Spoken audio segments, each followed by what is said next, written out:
Bonjour à tous. La Belgique compte 1729 km d'autoroute et une autoroute n'est pas une route classique.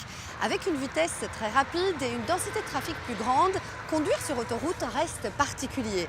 Comment rouler dessus sans prendre de risques? C'est ce que nous allons voir dans Contact.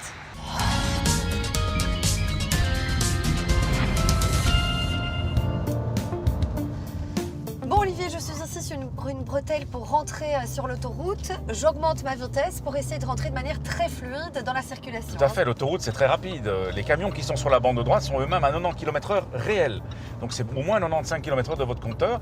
Donc il faut pouvoir atteindre cette vitesse de manière à s'insérer harmonieusement dans le trafic sans gêner personne puisqu'on n'a jamais la priorité.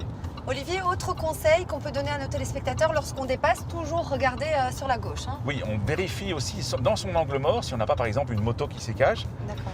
On évite d'aller coller le véhicule que l'on va dépasser, donc il faut garder quand même une distance de sécurité devant soi. Pareil, quand on va se rabattre plus loin, il faut aussi se rabattre pas trop près du véhicule qu'on vient de dépasser, de manière à ne pas lui faire une queue de poisson, ce qui est quand même toujours très embêtant. Je viens d'effectuer un dépassement, est-ce que je peux rester sur la bande centrale avant de me rabattre? Alors, on peut faire ce qu'on appelle des dépassements successifs. Donc, s'il y a des véhicules qui sont suffisamment proches l'un de l'autre pour que ça ne vaille pas la peine de se rabattre sur la droite, tu as le droit de rester sur la bande centrale.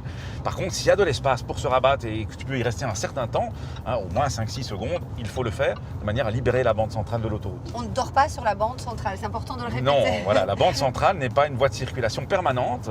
Elle est destinée au dépassement, tout comme la troisième bande d'ailleurs. Simplement, les vitesses des véhicules vont être différentes d'une bande à l'autre. Olivier, quels sont les conseils lorsque je veux sortir de l'autoroute? Eh bien, quand on veut sortir de l'autoroute, ça se prépare. Donc, on ne fait pas ça au dernier moment, de manière à ne pas se retrouver dans la situation où on doit couper la route à un conducteur qui est plus lent, qui serait sur la bande de droite. Donc, on ne fait pas le dépassement de trop. On ralentit quand on est sur la bretelle de sortie, et pas avant non plus, pour ne pas gêner le trafic qui est sur l'autoroute. Et bien sûr, c'est une manœuvre qui s'annonce avec les clignotants.